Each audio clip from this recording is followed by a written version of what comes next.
Araku coffee is famous across the world for its taste, flavor, and aroma. It even won a gold medal recently in Paris for the best coffee pod. But while the world loves this organic coffee, for the farmers who grow it, this global recognition means absolutely nothing.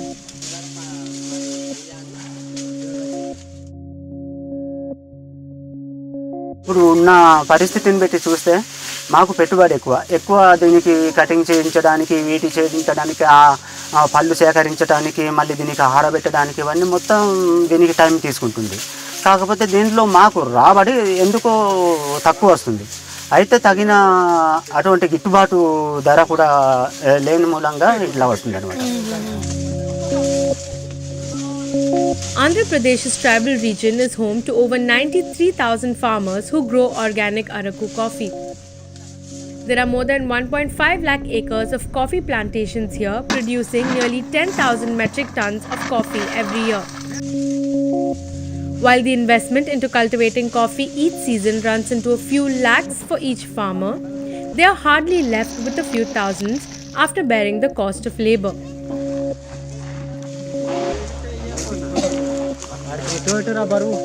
In Vizag, 100 grams of Araku coffee powder is sold for about 120 rupees. But these farmers do not even get 100 rupees per kg for the dry coffee fruit they sell. కూలీ అంత పోగా మాకు చాలా తక్కువ వస్తుంది.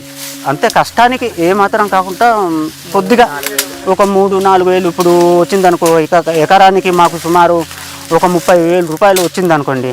అందులో కష్టమంతా తీసేస్తే ఒక 5,000, ఒక 6,000 ఇట్లా మిగులుతుంది అనమాట. Farmers say that the government is not doing enough to help them. In fact, their policies have ended up hurting the farmers, they allege. మళ్ళీ ఇంకొకటి ఉంది, మాకేంటంటే మేము ఇక్కడ సేకరించుకున్నది, మేము ఈ పప్పు ఇవన్నీ సేకరించుకుంటాం కదండి. అలాంటిది మా విలేజ్లోని ఏముంటుంది, ఒక గొడవనే ఏదైనా ఉండాలి. ప్రభుత్వం తరఫున గొడవ సహకారం చేయండి అని మేము ప్రభుత్వానికి అడుగుతున్నాం. కానీ ప్రభుత్వం కూడా ఏం చేస్తుంది, పట్టించుకోకుండా అట్లా ఉంటున్నాయి. మేము తీసుకెళ్ళి అక్కడ ఆరబెట్టేసి ఇంట్లో పెట్టి ఉంచుకోవడము. ఇప్పుడు ఇవి ఎక్కడ పెట్టుకోవడానికి ఖాళీ లేక ఏం చేస్తున్నామంటే ఎంత రేటు వస్తే అంత అమ్మేయడానికి వచ్చేయడం. అలాగైపోయి ఏమైపోతుందంటే మాకు కూడా సరైన గిట్టుబాటు ధర అందరు. The two agencies involved in the welfare of these farmers is the Integrated Tribal Development Agency (ITDA) and the Girijan Cooperative Corporation, the GCC. Both these organizations say that they've done everything they can to get these farmers a better deal, and that the problem is the middlemen in the operations. But farmers say that this is not the case. Rather than farmer selling the fruit per se, he may have to process it and sell it for getting a better price. And this ITDA is trying to achieve through provision of something called baby pulpers, which is used for pulping. GCC నా మేమే స్వయంగా రైతుల్ని తీసుకువెళ్ళి బెంగళూరులో డైరెక్ట్గా బెంగళూరు మార్కెట్లో Indian coffee traders associations Bengaluru coffee మార్కెట్లో మనం చేయడం జరిగింది. చేసినప్పుడు కూడా వాళ్ళు ఈ కాఫీ ప్రైస్ ఏం చెప్తారంటే వాళ్ళు cup quality, so cup quality అని చెప్తారు. కప్ క్వాలిటీ మీన్స్ టేస్ట్ కానీ అరోమా కానీ ఫ్లేవర్ కానీ అన్నీ కూడా కప్ క్వాలిటీ మీద ఆధారపడుతుంది. While the ITDA and the GCC says that it is intervening to bring farmers a price that is better than what they would get through middlemen or private companies, coffee farmers say that in fact GCC's intervention has ensured that the price that they were getting earlier has also been reduced, and every year the price that they are getting for these coffee beans is only going down and is only making sustainability more difficult for them.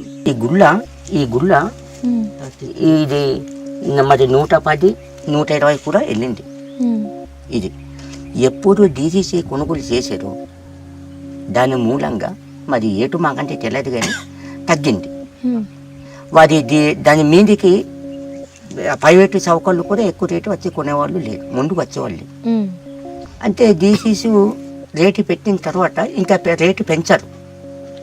Private వాళ్ళు కూడా ఏం చేస్తున్నారంటే rate లేదు బాబు మీకు DCC వాడు ఇంత ఇస్తున్నాడు, ఆ వెంక మీకు వేసే డబ్బులు వేస్తున్నారో లేదనేసి ఉన్న రైతుకి చెప్పేసి వాళ్ళు పట్టుకెళ్ళిపోతున్నారు. అది పట్టుకెళ్ళిపోయి వాళ్ళు అక్కడ లబ్ధి పొందుతున్నారు. మాకి పండించిన రైతుకు మాకు గిట్టుబాటు రేటు లేదు. As for the baby pulpers provided by the ITDA, farmers say that the time and energy required to manually pulp the coffee fruit is not worth the price they get for it. As a result, farmers have been losing interest in coffee cultivation. Several farmers have left town and moved to towns and cities in search of other work. A better price and monetary support is what they say they need to be able to sustain and continue cultivating coffee. అదే ఇదే 100 రూపాయలు ఉంటే రైతుకు అనుకూలంగా మంచి భరోసా, మంచి కృషి, వ్యవసాయం చేయడానికి మంచి పట్టుదలతో చేస్తారని మేము అనుకుంటున్నాం మేడం. దీని వల్ల మేము పండించుతున్నాం కానీ మాకు ఏంటంటే మాకు అవకాశం దీని మీద లేదు.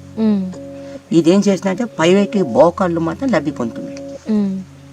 అక్కడికి బెంగళూరుకి, కర్ణాటకకి అది తీసుకెళ్ళి ఇది ఏం చేస్తున్నారంటే ఇది వాళ్ళు ఇప్పుడే చెప్పాం కదా, ఏది మందులో లేకుంటే ఆరుగానని వాళ్ళు తయారు చేసి వాళ్ళు అమ్ముకుంటున్నారు. ఇది 200, ఇది 100 కొంటే బాగుంటుందని మేము అనుకుంటున్నాం.